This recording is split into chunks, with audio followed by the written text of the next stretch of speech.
Hi, this is Aaron Jerome Electronics, with another YouTube video for my classes, my students, and anybody else that cares to use them for anything you want. I understand they're really good for insomnia. But what you're listening to is a song called Wagon Wheel by one of my favorite groups, Old Crow Medicine Show. Hope you enjoy it. Sorry I can't play more, but we got to get to the topic at hand. What we're looking at is the solution to the assignment given in the last presentation, the one about the car door, the key, the seat belt on. The solution that, one of the parts of the solution is to open up the bus template that we created earlier and use that bus template to quickly build the unsimplified equation. So that's what I'm doing here. Maybe. See if I can get this. There we go. So the unsimplified equation turned out to be not d, k, not s, plus not d, k, s, plus d, k, not s equals b for the buzzer or the warning light, whatever. And so here is our bus template.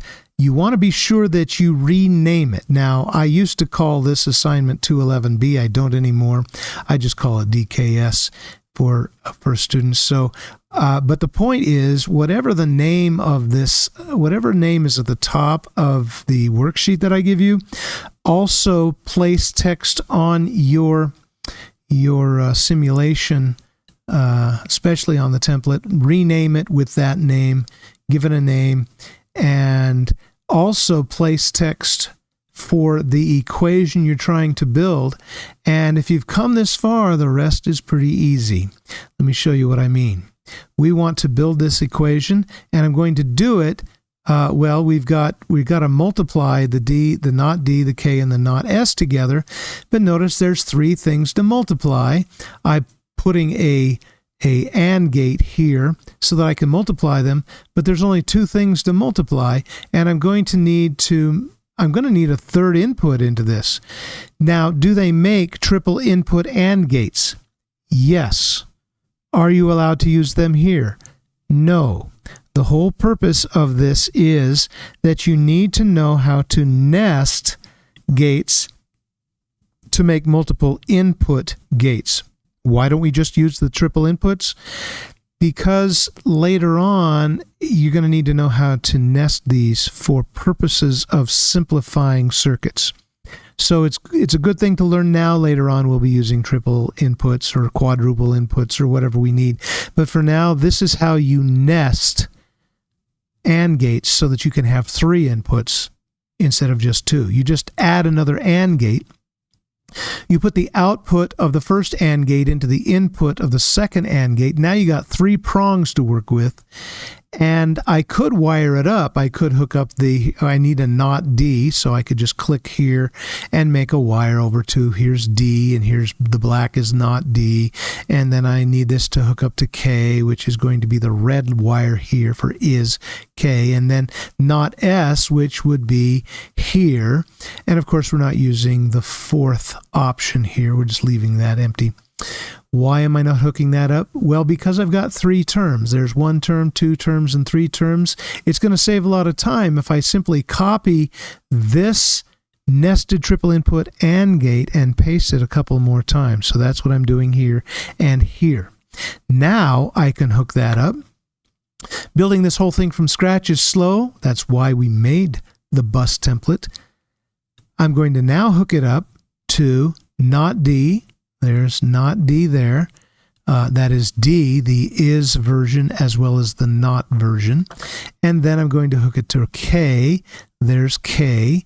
And I have to hook this third one up to not S. So I've got my first term all multiplied together using my nested triple input AND gates. I'm going to do the same thing here and here with these other triple input nested AND gates, but this I'm actually delaying because I'm hoping you can do that without me showing you how. In fact, you might even want to pause the video, see if you can hook everything up, hook up as much as you can, but I'm going to continue. So to hook the second part up, there is not D again, there is K, and there is S. The last one, all at once, D, K, and not S. Now, the next thing we need to do is acknowledge that each of these terms is ORed together, meaning we're going to, or added together, we're going to use this OR gate, but we're going to need to nest that too, because there's only 2 inputs on that OR gate, and there's 3 outputs that we need to OR together. So you nest them the same way. You just take another OR gate, take the output of the one, plug it into the input of the other, and now you have a triple input OR gate. And all I have to do now is take these 3 outputs, hook them to these 3 inputs, and I have everything resolved down to a single output. Now, according to the presentation, the last presentation, I instructed students to put the output LEDs, probes, up here, in line with the inputs. And then all you have to do is hook them up with a wire, and you've got this whole thing working, and it should work. You can test it to see if it works. But that's not all of the assignment. There is one more part of this that I'm not going to show you how to do. I want you to simulate this using the information that I've given you so far. That is to wire up the simplified version. That should be easy because you only need 2 input gates. You'll need two input gates and 1 OR gate. No nesting necessary. Hook that up down here. Then put another probe for that circuit up here. Hook the lights up. Hook the outputs to the LED. Make sure that you have used less. Let's just say this. Make your solution more elegant than I have made this solution. Let me point out one thing. If you need to move these wires or conductors around, you can click on them, and once you've clicked on them, then they highlight, then you click and drag them. I could drag this one down that way. You can't use the arrow keys for some reason, but you can click on any one of these and then click and drag the direction you want to go. Please remember, no diagonal wires this early in the course.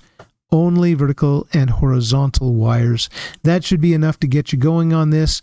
Once you have finished this simulation, you need to open up, you need to look at your truth table and make sure that you enter each row of the truth table on the inputs, and make sure that the outputs, there will be 2 of them, they must both agree with each other and only come on when the truth table says.